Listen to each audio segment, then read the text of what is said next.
जय हिंद दोस्तों। इस क्लास में हम डिस्कस करने जा रहे हैं एक बहुत ही महत्वपूर्ण टॉपिक है ना, जिसका नाम है मानव मस्तिष्क। इसे मानव का दिमाग भी कहते हैं, गांव घर के भाषा में इसे भेजा कहा जाता है ना। इस क्लास के कंप्लीट होने के पश्चात पूरी आशा और विश्वास के साथ हम आपको यकीन दिलाते हैं कि दिमाग से संबंधित एक भी बात आपसे बाहर नहीं रहेगा, ठीक है ना। जब ये क्लास पूरी तरह से कंप्लीट हो जाएगी तो आप ये अपने आप में भरोसा रखिएगा कि पूरा ब्रेन जो है आपके दिमाग में निश्चित रूप से उतर जाएगा, ठीक ना। देखिए, हमारा जो शरीर है, हमारे शरीर का सबसे सूक्ष्मतम कण कोशिका है, ठीक है। मनुष्य क्या या किसी भी जीव के शरीर का सबसे सूक्ष्मतम कण क्या है? कोशिका, ठीक है। कोशिकाओं से या कोशिकाओं के समूह से उत्तक बनता है, कोशिकाओं के समूह से उत्तक बनता है, और उत्तकों के समूह से बाबू अंग बनता है। उत्तकों के समूह से अंग बनता है, और अंगों के समूह से अंग तंत्र बनता है। अंगों के समूह से अंग तंत्र बनता है, तब जाके किसी जीव का निर्माण होता है। बात समझ रहे हैं? मतलब ये हुआ कि मनुष्य या किसी भी जीव के शरीर की संरचनात्मक और क्रियात्मक इकाई कोशिका है, ठीक ना। और इस कोशिकाओं के समूह से उत्तक का निर्माण होता है, उत्तकों के समूह से सर अंग बनता है, अंगों के समूह से अंग तंत्र बनता है, तत्पश्चात जाके किसी जीव का निर्माण होता है, ठीक है। देखिए, कोशिका जिसे अंग्रेजी में सेल कहते हैं, है ना, और सेल के समूह से टिश्यू बनता है, टिश्यू के समूह से ऑर्गन बनता है, और ऑर्गन के समूह से ऑर्गन सिस्टम बनता है, तत्पश्चात किसी जीव का निर्माण होता है, ठीक है। देखिए, मनुष्य के शरीर में विभिन्न क्रियाओं को संचालित करने के लिए अलग अलग अंग तंत्र पाए जाते हैं। जैसे अगर भोजन का पाचन करना है तो पाचन तंत्र होगा, श्वसन करना है तो श्वसन तंत्र होगा, परिवहन करना है तो परिवहन तंत्र होगा, उत्सर्जन करना मेरे भाई तो उत्सर्जन तंत्र होगा, जनन करना है तो जनन तंत्र होगा। इन विभिन्न तंत्रों को संचालित करने का काम जो है ब्रेन का है। बात समझ रहे हैं? मतलब ये हुआ बाबू, पूरे बॉडी के अंदर, चाहे वो बाहरी रूप से हो या फिर आंतरिक रूप से हो, सारी क्रियाएं, है ना, सारी क्रियाएं ब्रेन के द्वारा कंट्रोल की जाती है। बिना ब्रेन का, क्या कह रहे हैं, बिना ब्रेन और इसके सहायक अंगों के द्वारा आप अपने शरीर का एक तिनका नहीं हिला सकते हैं। अगर हम अपने हाथ को इस तरह से कर रहे हैं, ये ब्रेन और उसके सहायक अंगों का निर्देश दिया हुआ चीज है, ठीक है। देखिए, मतलब ये हुआ पूरा ब्रेन जो है पूरे बॉडी को कंट्रोल करने का काम करता है, ठीक है। देखिए, ब्रेन जो है बहुत ही कोमल अंग है। ब्रेन क्या है? बहुत ही कोमल अंग है। बात समझ रहे हैं? जो क्या करता है, पूरे शरीर को कंट्रोल करता है। इसका मतलब हुआ सर, ब्रेन जो है नियंत्रण केंद्र है, कंट्रोलिंग सेंटर है ना। उसके बाद देखिए, अब सबसे पहले आप लोग को ये लगता होगा कि ये ब्रेन है, ये ब्रेन नहीं है मेरे भाई, ये है खोपड़ी। ये क्या है? खोपड़ी। इसके अंदर है क्रेनियम, इसके अंदर क्या है? क्रेनियम, और उसके अंदर है ब्रेन। इतना सेफ्टी के साथ भगवान ने इस ब्रेन को बनाया है। देखिए, जैसे मान के चलिए, सबसे पहले ऊपर में हो गया खोपड़ी, ऊपर में क्या हो गया? खोपड़ी, ठीक है। उसके बाद इसके अंदर सर है क्रेनियम, इसके अंदर क्या है? क्रेनियम, और उसके बाद इसके अंदर सर, क्रेनियम के अंदर क्या कर रहे हैं? क्रेनियम के अंदर है ब्रेन। ये है ब्रेन आपका, है ना, मानव मस्तिष्क। मतलब ये हुआ कि ब्रेन जो मनुष्य का जो ब्रेन है, किसके अंदर? खोपड़ी के क्रेनियम के अंदर स्थित है। बात समझ रहे हैं? इतना प्रोटेक्शन के साथ होता है।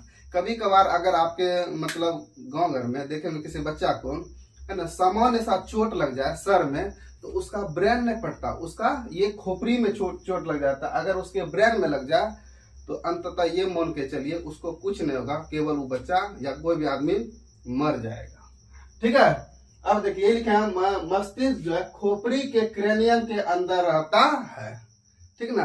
अब आप ये सोचते होंगे कि सर, इस ब्रेन का वजन कितना होता है? देखिए, जनरली जो है किसी भी ब्रेन का वजन उस मनुष्य के शरीर के वजन पर निर्भर करता है। मतलब ये हुआ कि मनुष्य के शरीर के वजन का 2% जो है मनुष्य के शरीर के वजन का 2% वजन उसके ब्रेन का होता है। फिर भी जो है औसतन किसी लड़का का जो है ब्रेन 1400 ग्राम, मतलब 1.5 kg से हल्का सा कम है, और लड़की का वजन जो है 1300 ग्राम होता है। इसमें घटबर हो सकता है, थोड़ा बहुत ऊपर नीचे हो सकता है, ठीक ना। ये डिपेंड करता है उसके शरीर के वजन पर। जितना उसका शरीर का वजन होगा उसका 2% जो है ब्रेन का वजन होगा, ठीक है। अब देखिए, इसमें से लड़का के ब्रेन का वजन है सर 1400 ग्राम और लड़की के ब्रेन का वजन है 1300 ग्राम। तो कहीं आप इस बात को देखकर ये मत दिमाग लगाइएगा कि सर लड़की को दिमाग थोड़ा सा कम होता है। एक्चुअल में ऐसा नहीं मेरे भाई, ये केवल इस तरह से है। तो क्या कीजिएगा, चलिए, जन्म के समय जब कोई बच्चा जन्म लेता है उस समय जो औसतन उस बच्चे का ये ब्रेन का वजन जो है 400 से 500 ग्राम हो सकता है, ठीक है, लगभग आधा केजी या उससे थोड़ा सा कम, ठीक ना। यही बात लिखे है, संपूर्ण शरीर के वजन का 2% जो है ब्रेन का वजन होता है, ठीक है। अब देखते हैं सर ब्रेन के आयतन को। आयतन मतलब हुआ वॉल्यूम। जैसे मान के चलिए ब्रेन है, वो कुछ ना कुछ जगह तो छेका होगा, जो जगह छेका है उसको कहते हैं बाबू आयतन। और ब्रेन का आयतन लगभग 1650 ml होता है। ब्रेन का आयतन लगभग कितना होता है, 1650 ml। तो अभी हम आपको बताएं, ब्रेन जो है, ब्रेन का क्या कह रहे हैं, ब्रेन का वजन पूरे शरीर के वजन का 2% होता है, लेकिन पूरे शरीर में जितना ब्लड और जितना ऑक्सीजन का सप्लाई होता है उस पूरे ऑक्सीजन और इसका क्या कहते हैं, रक्त का, ब्लड का 20%, क्या कह रहे हैं, 20% अकेला जो है केवल ब्रेन यूज करता है। बताइए, समझ रहे हैं, पूरे शरीर में जितना ब्लड और ऑक्सीजन का सप्लाई होता है उसका 20% जो है अकेला यूज ब्रेन करता है। इसलिए लिखे हैं शरीर का 20% रक्त तथा ऑक्सीजन उपयोग करता है कौन, मानव का ब्रेन। बात समझ रहे हैं। अब देखिए, ब्रेन जो है ये भी तो बहुत सारे कंपोनेंट्स का बना हुआ है। उसमें सबसे ज्यादा कंपोनेंट्स होता है सर वसा। ब्रेन में सबसे बेसिक कंपोनेंट्स कौन सी होता है, वसा। समझ रहे हैं, लगभग अप्रोक्स जो है 60% वसा पाया था किसके अंदर, ब्रेन के अंदर। लेकिन इसमें एक विशेष प्रकार का खनिज भी भारी मात्रा में पाया जाता है जिसका नाम है सर सोडियम। क्या नाम है, सोडियम। अगर आपसे ये पूछेगा कि ब्रेन के अंदर सबसे अधिक जो है क्या पाया जाता है, तो आप बोलिएगा सर वसा पाया जाता है, लगभग कितना परसेंट, 60%। और ब्रेन के अंदर सबसे अधिक जो है पाए जाने वाले खनिज पदार्थ का क्या नाम है, तो आप बोलिएगा सर सोडियम। क्या बोलिएगा, सोडियम। इसमें बोलना है आपको वसा और इसमें बोलना है सोडियम, ठीक है। अगर ब्रेन में भारी मात्रा में सोडियम आता रहे तो ब्रेन जो है धगाधक धराधर काम करते रहेगा। बात समझ रहे हैं। अगर ब्रेन में सोडियम की मात्रा घट जाएगी तो ब्रेन जो है सही से काम नहीं कर पाएगा। इस चीज को आप तब रियलाइज किए होंगे जब कभी कभार जो आप भूखे रह जाते हैं या फिर नमक नहीं खाते हैं तो आपके शरीर में नमक की आपूर्ति कम हो जाती है, ठीक है। तो उसी नमक में सर है सोडियम, उसी नमक में क्या है, सोडियम है। तो अगर आप नमक नहीं लेते हैं तो उस स्थिति में क्या होता है, आपके शरीर में सोडियम की मात्रा घट जाती है। जब शरीर में सोडियम की मात्रा घटेगी तो निश्चित रूप से ब्रेन को भी सोडियम की कमी महसूस होगी। उसी सोडियम के कमी के कारण पूरा दिन आप पूरा सुस्ताए हुए रहते हैं, एकदम लग रहा दिमाग काम नहीं कर रहा। जबकि फास्टिंग के दिन है ना, फास्टिंग के दिन तरह तरह के लोग फल फैलारी सब खाते हैं, फल सब खाते हैं, फिर भी उसके शरीर में कमजोरी महसूस होता है क्योंकि उसके शरीर में सर सोडियम की भारी कमी है। और जब आप नमक खाते हैं तो फिर आपके शरीर में पूरा देखिए क्या ताजगी आ जाता है ना। तो सोडियम वो चीज है, सोडियम क्या करता है, ब्रेन को हमेशा एक्टिव बना के रखता है। लेकिन एक बात याद रखिएगा, इस सोडियम का क्या कह रहा है, इस सोडियम का यूज ब्रेन भले करता हो, लेकिन अगर किसी का बीपी हाई हो गया है उस स्थिति में अगर आप उसको सोडियम खिला दीजिएगा तो उसका बीपी और हाई हो जाएगा। मतलब ये हुआ, हाई ब्लड प्रेशर वाले पेशेंट को सोडियम से वर्जित किया जाता है, मतलब सोडियम का प्रोडक्ट उसे नहीं खिलाया जाता, ठीक है। अब आते हैं, देखिए मस्तिष्क में सर सबसे ज्यादा वसा होती है अप्रोक्स 60%, ठीक है। उसके बाद बताया सबसे अधिक मात्रा में पाए जाने वाला खनिज या मिनरल्स जिसका क्या नाम है सर, सोडियम। क्या नाम है, सोडियम। अब देखिए, अब हम कह रहे हैं ब्रेन जो है इतना महत्वपूर्ण अंग है जो पूरे बॉडी को क्या कर रहा है, कंट्रोल कर रहा है। तो क्या भगवान का ये जिम्मेदारी नहीं था इस ब्रेन को जब भी बना के भेजे तो इसके ऊपर लेमिनेशन कर दें, है कि ना।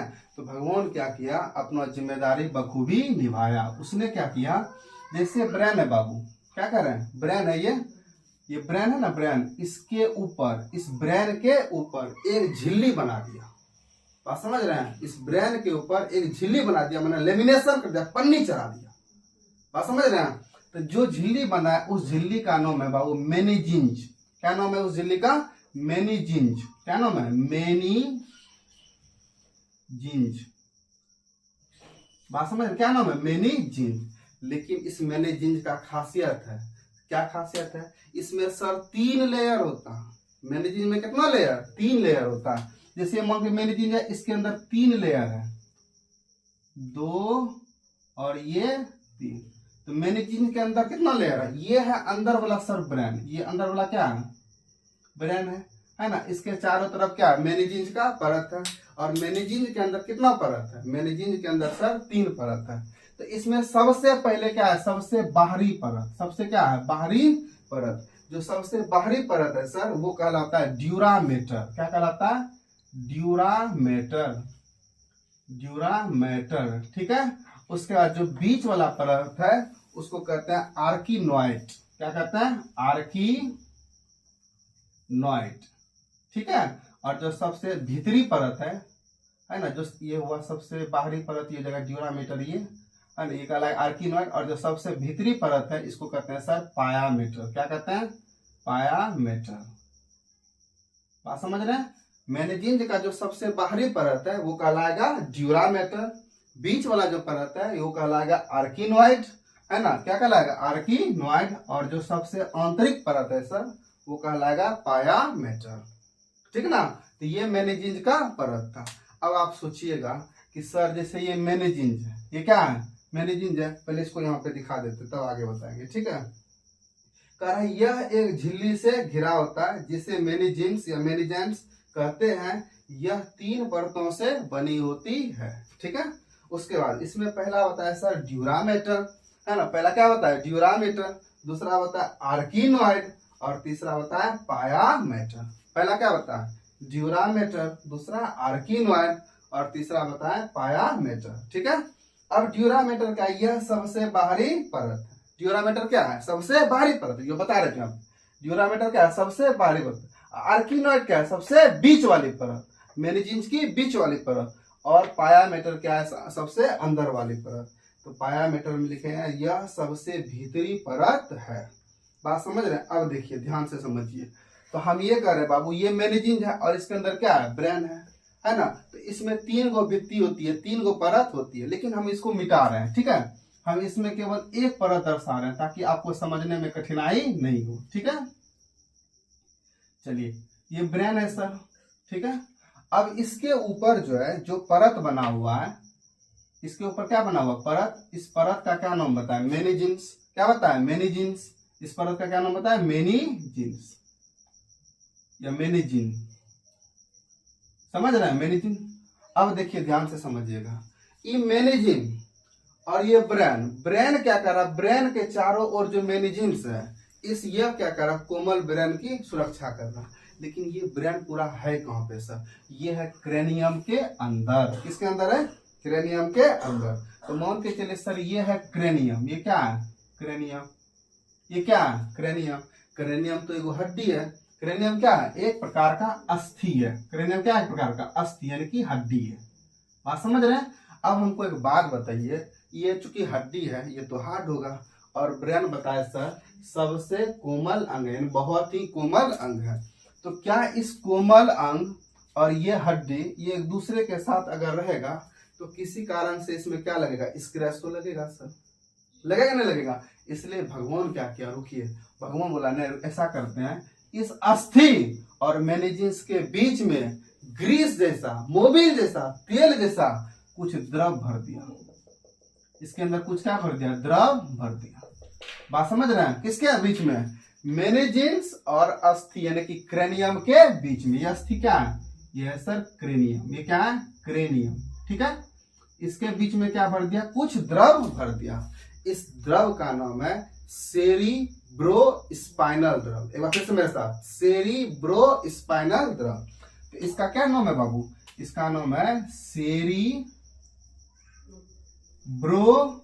सेरिब्रोस्पाइनल। क्या नाम है, सेरिब्रोस्पाइनल द्रव। फिर से बोलिए मेरे साथ, सेरिब्रोस्पाइनल द्रव। अब ये सर सेरिब्रोस्पाइनल द्रव क्या करेगा, यह सेरिब्रोस्पाइनल द्रव जो है ब्रेन की सुरक्षा करेगा। किनसे सुरक्षा करेगा, बाहरी आघातों से। अगर किसी कारण से मान के चलिए अगर ये नहीं रहता तो मेनिजिन्स, क्या कर रहा है बाबू, मेनिजिन्स, जैसे एक बार मेनिजिन्स और क्रेनियम के बीच घर्षण उत्पन्न हो जाता, जिससे हमारा ब्रेन और मेनिजिन जो है डैमेज हो सकता था। ठीक है, इसीलिए भगवान क्या किया, इसके बीच में ग्रीस जैसा, तेल जैसा है ना कुछ पदार्थ डाल दिया, जिसका नाम है सेरिब्रोस्पाइनल द्रव, जो मेनिजिन्स और ब्रेन की सुरक्षा करता है। ठीक है, तो देखिए यही बात देखिए हम, है ना, मेनिजिन्स तथा मस्तिष्क के बीच सेरिब्रोस्पाइनल, मेरे भाई सेरिब्रोस्पाइनल द्रव भरा रहता है। यह द्रव मस्तिष्क को बाहरी आघातों से सुरक्षा प्रदान करता है। ठीक है ना, बाहरी आघातों से क्या करता है, सुरक्षा प्रदान करता है। बात समझ रहे हैं। अब हमको एक बात बताइए, मानव मस्तिष्क जो है एक प्रकार का अंग है, कोई दिक्कत है सर? तो अगर ये अंग है तो हम आपको क्या समझाएं, शरीर की सबसे सूक्ष्मतम इकाई क्या है, कोशिका। और कोशिकाओं के समूह से बनता उत्तक, उत्तकों के समूह से बनता है अंग। मतलब अगर अंग जो बना होगा उसका भी एक इकाई क्या होगा, कोशिका ही होगा। तो अगर ये ब्रेन है, इसका भी सूक्ष्मतम कण क्या होगा, कोशिका होगा। तो मनुष्य का जो कोशिका है, ब्रेन का जो कोशिका है ना, उसका नाम है बाबू न्यूरॉन। क्या नाम है, न्यूरॉन। हिंदी में कहते हैं तंत्रिका कोशिका। मतलब ये हुआ मनुष्य का जो मस्तिष्क है वो न्यूरॉन कोशिका या तंत्रिका कोशिका का बना हुआ। इसीलिए ब्रेन के अध्ययन को न्यूरोलॉजी कहते हैं। ब्रेन के अध्ययन को क्या कहते हैं, न्यूरोलॉजी, न्यूरोलॉजी कहते हैं। बात समझ रहे हैं? फिर से समझिए, मानव का जो मस्तिष्क है वह न्यूरॉन नामक कोशिका का बना हुआ। ठीक है ना, इसीलिए इसके अध्ययन को क्या कहते हैं, न्यूरोलॉजी, न्यूरोलॉजी। ठीक है, लेकिन जो ब्रेन का डॉक्टर है, तो अगर उसको डॉक्टर बनना है किसका, ब्रेन का, किसी को भी, तो उसको न्यूरोलॉजी का पढ़ाई करना होगा। तो अगर वो डॉक्टर बन जाता है तो उसी डॉक्टर को कहते हैं बाबू न्यूरोलॉजिस्ट। क्या कहते हैं, ब्रेन के डॉक्टर को न्यूरो एक बार बोले मेरे साथ, न्यूरोलॉजिस्ट। ब्रेन के डॉक्टर को क्या कहते हैं, न्यूरोलॉजिस्ट। बात समझ में आ गया? अब देखिए एक दो बात हम बता देते हैं तंत्रिका कोशिका के बारे में। ठीक है, देखिए तंत्रिका कोशिका जो है मानव शरीर की सबसे लंबी कोशिका। बात समझ रहे हैं? तंत्रिका कोशिका मानव शरीर की सबसे लंबी कोशिका, सबसे बड़ी नहीं बोल रहे, मानव शरीर की सबसे बड़ी कोशिका अंडाणु है। ठीक ना, जो महिलाओं में पाया था, लड़कियों में पाया था। ठीक है, यहाँ बोल रहे मानव शरीर की सबसे लंबी कोशिका पूछेगा तब बोलेंगे न्यूरॉन, और सबसे बड़ी कोशिका बोलेगा तब बोलेंगे अंडाणु, और सबसे छोटी कोशिका बोलेंगे शुक्राणु। ठीक है, इसको ज्यादा हम डिटेल से एक्सप्लेन नहीं करेंगे, इसलिए ये कोशिका का है ना, वहां पे हम समझाएंगे आपको। ठीक है, अब देखिए ध्यान से समझिए, इसमें एगो क्या खराबी है सर, इसमें खराबी ये है कि इसमें कोशिका विभाजन की क्षमता नहीं होती है, मतलब 9 के बराबर होती है। बात समझ रहे हैं? मतलब मानव मस्तिष्क का जो कोशिका अर्थात न्यूरॉन कोशिका जो है, इसमें कोशिका विभाजन की क्षमता नहीं होती है। इसका मतलब वह एक बार अगर सॉलिड दिमाग में चोट लग जाए और न्यूरॉन सेल डैमेज हो जाए तो दोबारा कभी जिंदगी में ठीक नहीं होगा। तब फिर उसके बाद एक ही रास्ता बनता है, उस इंसान को कुछ नहीं होगा, केवल मर जाएगा। केवल क्या हो जाएगा, मर जाएगा। बात समझ रहे हैं? इसीलिए जो है सरकार जो है आपको कभी ये बोली है अरे हाथवे में हेलमेट पहन लो, लतिये में हेलमेट पहन लो, कभी नहीं बोली। लेकिन ये आपको निश्चित रूप से बोलेगी कि आप अपने सर में जो है हेलमेट लगा के चलिए, क्योंकि सर जो है न्यूरॉन सेल का बना हुआ, एक बार अगर इसमें चोट लग जाए है ना, ये फिर दोबारा रिकवर नहीं हो सकता। बात समझ रहे हैं? इसमें कभी कोशिका विभाजन हो ही नहीं सकता। एक बार अगर टूट गया तो ये खराब हो जाएगा, अंत में उसकी मौत हो जाएगी। बात समझ रहे हैं, है ना। इसके बाद देखिए यहाँ क्या लिखे बाबू, मस्तिष्क जो है तंत्रिका कोशिका अर्थात न्यूरॉन का बना होता है। क्लियर है, किसका बना होता है, न्यूरॉन का। अब एक बात बताइए, मस्तिष्क जो है, मस्तिष्क के ऊपर जो भगवान पन्नी चढ़ाया, लेमिनेशन किया, उस लेमिनेशन का क्या नाम है, तो उस लेमिनेशन का नाम है सर मेनिजिन्स। क्या नाम है, मेनिजिन्स। क्या नाम है, मेनिजिन्स। बात समझ रहे हैं। लेकिन कभी कभी क्या करता है, ये जो बैक्टीरिया चच्चा सब है, ये चोट्टा सबको देखल नहीं जाता, ये की करता है, इस मेनिजिन्स पर अटैक कर देता, इस मेनिजिन्स पे क्या कर देता, अटैक कर देता, जिसके कारण इस मेनिजिन्स में सूजन उत्पन्न हो जाता। बात समझ रहे हैं, इस मेनिजिन्स में क्या हो जाता है, सूजन। अब बताइए, इतना मेहनत से भगवान ब्रेन के ऊपर लेमिनेशन करके भेजा, उस लेमिनेशन का नाम है मेनिजिन्स, लेकिन इस चुट्टा को देखल नहीं जा रहा था, किसको, बैक्टीरिया या रोगाणु सबको, ये कर दिया मेनिजिन्स पे अटैक, जिससे क्या हुआ बाबू, ये मेनिजिन्स के ऊपर जो है सूजन उत्पन्न हो गया, और इसी बीमारी को मेनिंजाइटिस कहते हैं। क्या कहते हैं, मेनिंजाइटिस। देखिए यही बात लिखे हैं, मेनिजेंस परत में रोगाणु अर्थात बैक्टीरिया वगैरह सब के कारण सूजन आ जाती है, जिसे मेनिंजाइटिस, क्या कह रहे हैं, मेनिंजाइटिस, ये यहाँ पे जे आई दे दिया, ठीक है, जाइटिस रोग कहते हैं। बात समझ में आ रहा। अब एक बात बताइए, कौन सा ऐसा स्वतंत्रता सेनानी था जिसका मौत जो है इस मेनिंजाइटिस नामक बीमारी से हुआ था, याद है, राजा राम मोहन राय। क्या नाम था उसका, राजा राम मोहन राय। वो एक ऐसा स्वतंत्रता सेनानी थे जिसका मौत जो है इस मेनिंजाइटिस नामक बीमारी से हुआ था। बात समझ रहे हैं। चलिए अब इसके बाद देखते हैं, तो यहाँ तक पूरा कंप्लीट हो चुका है। अब हम लोग पढ़ेंगे बाबू ब्रेन के भाग के बारे में। किसके बारे में पढ़ेंगे, ब्रेन के भाग के बारे में। ब्रेन का क्या पार्ट है, ध्यान से समझो, पहले हम याद करवा देते हैं, ठीक है। देखो जैसे ये ब्रेन है बाबू, ये क्या है, ब्रेन है। इस ब्रेन का 3 पार्ट है, इस पूरे ब्रेन का कितना पार्ट है, 3 पार्ट। पहला का नाम है अग्र मस्तिष्क, पहला का नाम अग्र मस्तिष्क, मेरे साथ बोलना, पहला का नाम अग्र मस्तिष्क, दूसरा का नाम मध्य मस्तिष्क, और तीसरा का नाम पश्च मस्तिष्क।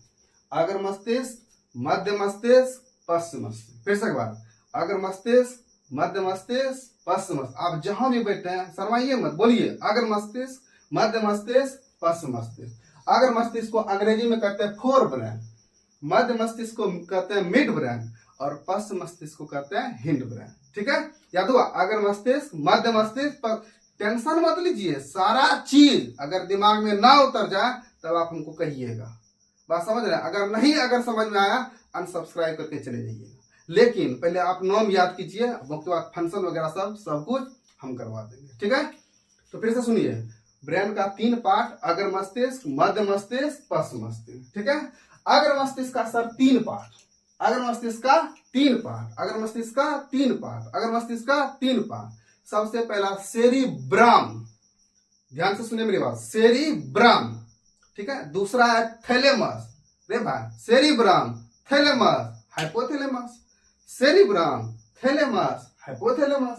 एक बार फिर से मेरे साथ, सेरिब्रम, थैलेमस, हाइपोथैलेमस। ठीक है, मध्य मस्तिष्क का 2 पार्ट, मध्य मस्तिष्क का 2 पार्ट। पहला है कार्पोरा, पहला क्या है, कार्पोरा, पहला कार्पोरा, दूसरा है सेरिब्रल। ध्यान से सुनो, कह रहे हैं पहला कार्पोरा और दूसरा बोल रहे हैं सेरिब्रल, और इसका पूरा नाम है सर सेरिब्रल पेंडिकल। क्या बोल रहे हैं, सेरिब्रल पेंडिकल। कम से कम अगर आपको सेरिब्रल पेंडिकल नहीं याद है तो कम से कम सेरिब्रल ही याद कर लीजिए। तो अगर मस्तिष्क का 3 पार्ट बताए थे, पहला सेरिब्रम, दूसरा थैलेमस, तीसरा हाइपोथैलेमस। ठीक है, उसका मध्य मस्तिष्क का 2 पार्ट, मध्य मस्तिष्क का 2 पार्ट, मध्य मस्तिष्क का 2 पार्ट। पहला बताया कार्पोरा, दूसरा, पहला क्या बताया, कार्पोरा, और दूसरा बताया सेरिब्रल पेंडिकल। ठीक है, अब उसके बाद आते हैं पश्च मस्तिष्क में। हो पश्च मस्तिष्क का 3 पार्ट, जैसे अग्र मस्तिष्क का 3 पार्ट, मध्य मस्तिष्क का 2 पार्ट, और पश्च मस्तिष्क का 3 पार्ट। 3 2 3, याद रखना, 3 2 3, 3 2 3। ठीक है, तो पश्च मस्तिष्क का जो तीसरा पार्ट, 3 पार्ट है, उसमें सबसे पहला सेरिबेलम। ध्यान दीजिए बाबू, वहां बोले सेरिब्रम, अगर मस्तिष्क में बोले सेरिब्रम, अब मध्य मस्तिष्क में बोले सेरिब्रल, और पश्च मस्तिष्क में बोल रहे हैं सेरिबेलम। ठीक है, तो सेरिबेलम। और दूसरा है पोन्स वेरोलाई। दूसरा क्या है? पोन्स वेरोलाई। अगर पोन्स वेरोलाई नहीं याद रहेगा तो कम से कम पोन्स याद कर लीजिए। ठीक है, और तीसरा है मेडुला नंगटा, सॉरी मेडुला ऑब्लंगाटा। क्या नाम है? Medulla oblongata. क्या बोल रहे हैं? Medulla oblongata. मेडुला ऑब्लंगाटा, नंगटा नहीं बोलना। ठीक है, मेडुला ऑब्लंगाटा। तो एक बार फिर से देखिए, ब्रेन का सर 3 पार्ट, अगर मस्तिष्क, मध्य मस्तिष्क, पश्च मस्तिष्क। अगर मस्तिष्क का sir 3 part, cerebrum, thalamus, hypothalamus. बात समझ रहे हैं? कसम है आपको, उसका उसकी उसका उसकी जो भी समझिए, सेरिब्रम, थैलेमस, हाइपोथैलेमस। ठीक है, मध्य मस्तिष्क का सर 2 पार्ट, पहला है कार्पोरा और दूसरा है सेरिब्रल पेंडिकल। अगर पेंडिकल नहीं भी याद रहेगा तो कम से कम सेरिब्रल। ठीक है, उसके बाद पश्च मस्तिष्क का 3 पार्ट, सेरिबेलम, पोन्स वेरोलाई, दूसरा मेडुला ऑब्लंगाटा, तीसरा क्या है? Medulla oblongata. ठीक है, देखिए तो ये ब्रेन का कितना पार्ट हुआ? 6 पार्ट हुआ, सॉरी 7 कितना हो गया? 3 2 5 3 3 2 5 3 8 टोटल हो गया। समझ रहे हैं? अगर आपको ये याद हो गया, हम पूरा यकीन के साथ आपको कहते हैं पूरा सब कुछ आपके दिमाग में छप जाएगा, केवल आपको नाम याद रखना पड़ेगा। बात समझ रहे हैं? अगर फिर भी नहीं याद हुआ तो आपसे निवेदन है, एक बार इस वीडियो को फिर से पीछे से ले जाकर पुनः देखिए। बात समझ रहे हैं? उसके बाद आगे बढ़े। देखिए, सबसे पहला है अग्र मस्तिष्क। देखिए अग्र मस्तिष्क क्या हुआ? मेरे पास तो यहाँ पे डिजिटल फोटो लगाने का नहीं है सुविधा, फिर भी हम आपको समझा रहे। देखिए बाबू, जैसे हम यहाँ पे दिखा रहे हैं, ठीक है, इधर से लेके, शुरू से लेके एकदम घुमा दीजिए यहाँ तक, हाथ के हाथ मेरा, यहाँ से लेके यहाँ तक घुमा दीजिए पूरा, है ना? ये पूरा है अग्र मस्तिष्क। समझ रहे हैं? अब सर मध्य मस्तिष्क को हमको नहीं पता, मध्य मस्तिष्क हम जम जाएंगे तो आप भी जम जाइएगा। तो एक बार इधर से घुमा दिए तो क्या हो गया? अग्र मस्तिष्क। पश्च मस्तिष्क का इधर जो ढिमसुआ किसी किसी का निकला रहता है, इधर जो है जिसको कहते इधर छोटा दिमाग है, मत मारना, है ना? इधर है सर पश्च मस्तिष्क। इधर क्या है? पश्च मस्तिष्क। और अगर इस बीच में जाइएगा, ड्रिल मस्तिष्क से नहीं करना, अगर इस बीच में जाइएगा तो अंदर जब जाइएगा ना तो आपको मिलेगा सर मध्य मस्तिष्क। बात समझ रहे हैं? इस अग्र मस्तिष्क, पश्च मस्तिष्क और मध्य मस्तिष्क में सबसे बड़ा है सर अग्र मस्तिष्क। ठीक है, उनसे छोटा है सर पश्च मस्तिष्क और सबसे छोटा है मध्य मस्तिष्क। सबसे छोटा क्या है? मध्य मस्तिष्क। तो सबसे पहले हम समझते हैं सर अग्र मस्तिष्क के बारे में। अभी अग्र मस्तिष्क के बारे में आपको बता दिए। ठीक है, देखिए अग्र मस्तिष्क का जो सबसे पहला प्रकार है वो है सेरिब्रम। पहला प्रकार क्या है? सेरिब्रम। सेरिब्रम के बारे में समझिए। पूरे मस्तिष्क का 2/3 हिस्सा अकेला सेरिब्रम। बात समझ रहे हैं? पूरे मस्तिष्क का 2/3 हिस्सा अकेला क्या? सेरिब्रम है। अब आप बोलिएगा सर प्रैक्टिकल नहीं समझ रहे हैं। डाटा तो समझ गए सर 2/3 हिस्सा है, लेकिन इसको समझिए। देखिए 2/3 हिस्सा का मतलब क्या हुआ? अगर पूरा ब्रेन 3 हिस्सा है मेरे भाई, पूरा ब्रेन 3 हिस्सा है, ये अकेला सेरिब्रमो जो है 2 हिस्सा अकेले छेक के बैठल है। समझ रहे हैं? पूरा ब्रेन को अगर 3 यूनिट मान ले, उस 3 यूनिट में अकेला सेरिब्रम कितना यूनिट है? 2 यूनिट। अब 3 में से 2 यूनिट अकेला अगर सेरिब्रम छेक लिया है तो क्या यूनिट बचा? तो सर एक क्या यूनिट में बचा? और इस 1 यूनिट में अपना थैलेमस चच्चा है, हाइपोथैलेमस का है, ये फलना चच्चा है, चिलना चच्चा है, ढकना चच्चा है, नेमना चच्चा है, सब चच्चा अकेला में बैठल है। अकेला 3 में से 2 यूनिट जो है इस सेरिब्रम महाराज छेकल बैठल है। समझ रहे हैं? इतना खतरनाक है। मतलब ये हुआ पूरे ब्रेन का जो सबसे बड़ा पार्ट है वो क्या है? सेरिब्रम है।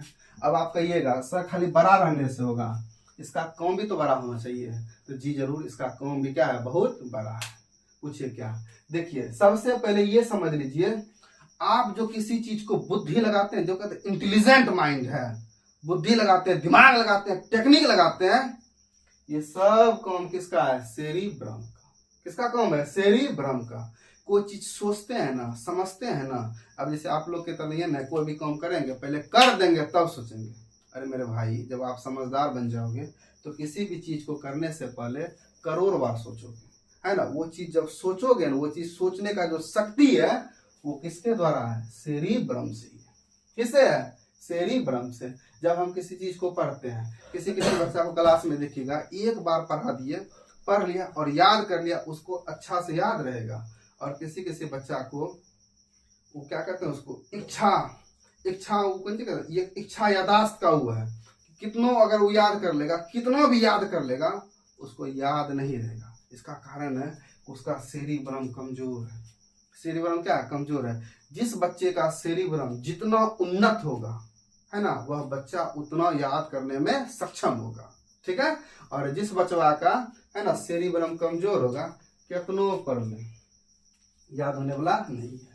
बात समझ रहे हैं? अब देखो, किसी चीज को करने का प्रेरणा, बड़ा काम, अच्छा काम, ठीक है, ये सब करने का प्रेरणा जो है सेरिब्रम से होता है। किसी से जब हम प्यार करते हैं, प्रेम करते हैं, वो देन किसका है? सेरिब्रम का। देखिए कैसे होता है, ध्यान से समझिए। जैसे मान के चलिए कोई फलनमा है, अब किसी फलनमी को देख रहा, अब बार बार देख रहा, ये फलनमी का चेहरा, अरे भाई, ये फलनमी का चेहरा ये फलनमों के सेरिब्रम में छप रहा है, डाउनलोड हो रहा। बात समझ रहे हैं? जब पूरी तरह से इसका एकदम एक एक पिक्चर उसके दिमाग में छप जाएगा और उस फलनमी के दिमाग में फलनमों का चेहरा छप जाएगा, तब फिर सोचेगा, ओ लगता है कुछ कांड हो गया, मतलब प्रेम हो गया। बात समझ रहे हैं?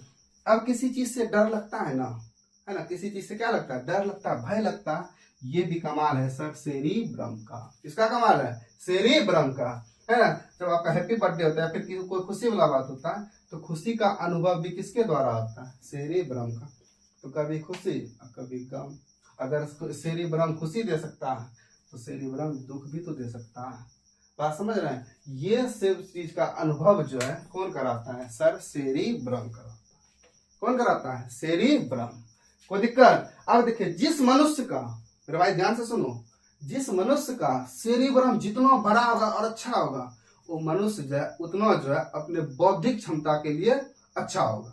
लेकिन जिस मनुष्य का सेरिब्रम छोटा हो, कम विकसित हो, तो ऐसे मनुष्य को मंद बुद्धि कहा जाता है। क्या कहा जाता है? मंद बुद्धि। ठीक है। देखिए वही लिखे हैं, जिस मनुष्य का सेरिब्रम छोटा होता है वह मनुष्य जो है मंद बुद्धि होता है। क्या होता है? मंद बुद्धि। ठीक है। अब देखिए, सेरिब्रम के बारे में हम बताएं कि सर सेरिब्रम अकेला जो है 2/3 हिस्सा छेक के बैठा हुआ।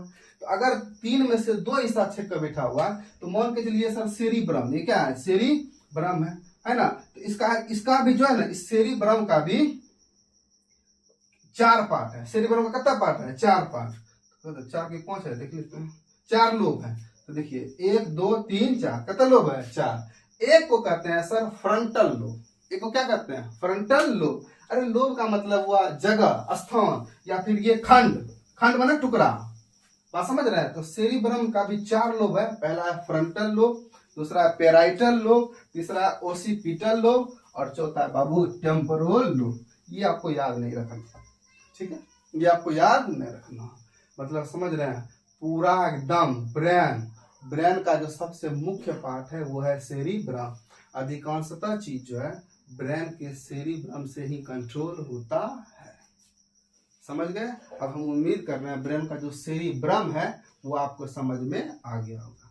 अब जो दूसरा पार्ट है सर, अगर मस्तिष्क का थैलेमस और उसके बाद अगला है हाइपोथैलेमस, दोनों को हम एक साथ समझाएंगे। देखिए, थैलेमस और हाइपोथैलेमस में क्या फर्क है? क्या कह रहे हैं? थैलेमस और हाइपोथैलेमस। जैसे हम कह रहे हैं, अभी आप यहाँ कहीं पे मान के चले खड़े हैं, आके आपको कोई एक चमेटा हुआ दे, है ना। तो ये जो दर्द हुआ, ये बाहर से हुआ कि अंदर से हुआ? बताइए, कि दर्द सर कहाँ से हुआ? बाहर से हुआ। ठीक है। लेकिन अगर आप यहाँ पे खड़े हैं, अब आपका माथा जो अचानक से दर्द करने लगे, इसका आपको अनुभव होता है ना। तो ये चीज अंदर से हुआ कि बाहर से हुआ? सर ये चीज तो अंदर से हुआ। मतलब ये हुआ, कुछ चीज जो है जो हमें बाहर से अनुभव होता है, और कुछ चीज जो है जो हमारे शरीर के अंदर से अनुभव होता है। बात समझ रहे? जो अनुभव कराने का है ना काम, ये तो है ब्रेन का। लेकिन जो बाहरी चीज को रियलाइज कराएगा, बाहरी चीज का अनुभव कराएगा मेरे भाई, वो कराएगा कौन? थैलेमस। कौन कराएगा? थैलेमस। क्या कर रहे हैं? बाहरी चीज का अनुभव कौन कराएगा? थैलेमस कराएगा।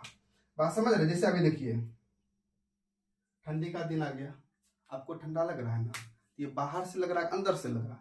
सर मनुष्य के शरीर का तापमान तो 37 डिग्री फिक्स है, 37 डिग्री सेल्सियस है ना। ये चीज हो रहा है सर बाहर से, तो आपको अगर लग रहा इसका मतलब हुआ आपका थैलेमस एक्टिव है। आपका थैलेमस क्या एक्टिव है ना। उसके बाद जैसे ठंडा लग रहा है, गर्मी लगेगा, ये सब का बाहर से न हो रहा है। अब मान के चलिए कोई चीज वहां गर्म चीज है, आप ऐसे छू दिए, टच किए, अनुभव हुआ, अनुभव हुआ ना। ये चीज कौन बतला रहा है? थैलेमस। कौन बतला रहा है? थैलेमस। कहीं काटा है, उस पर पैर जाके रख दिए, वो आपको चुभ गया, दर्द हो रहा, ये चीज अनुभव कौन करा रहा है? थैलेमस। बात समझ रहे हैं? तो 5 सेंस ऑर्गन में क्या कर रहे हैं? सेंस ऑर्गन है बाबू 5 को। पहला है कौन, पहला क्या है? कौन। क्या कर रहा है? कौन। पहला क्या है? कौन। दूसरा है आंख, दूसरा क्या है? आंख। तीसरा है नाक, है ना। उसका चौथा है क्या कहते हैं? त्वचा, चमड़ी। और पांचवा है जीभ। इस 5 सेंस ऑर्गन में मेरे भाई 3 सेंस ऑर्गन को कंट्रोल करने का काम थैलेमस का। बात समझ रहे हैं? तो सबसे पहला सेंस ऑर्गन नाक, दूसरा है त्वचा, तीसरा है जीभ।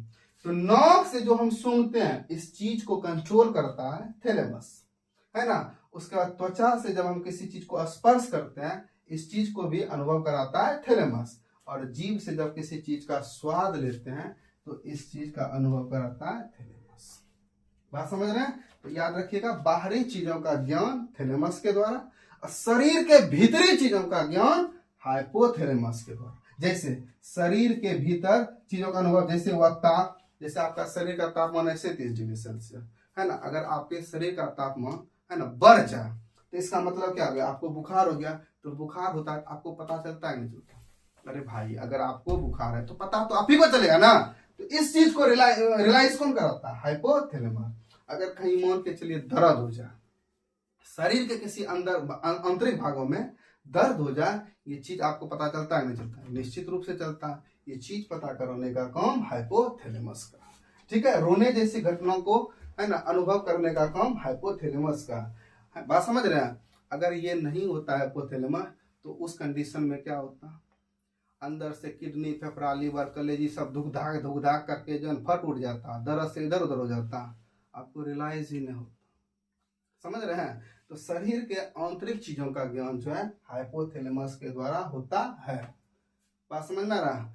तो अब तो लग रहा है वीडियो बड़ा हो गया, है ना। इसके बाद अब हम जो है ना, इसके बाद जो अगला पार्ट है बाबू, कार्पोरा, सेरिब्रल, सेरिबेलम, पॉन्स पेरोलाई और मेडुला ऑब्लंगाटा, इस चीज को हम नेक्स्ट पार्ट में कंप्लीट कराएंगे। तब तक के लिए जय हिंद, धन्यवाद।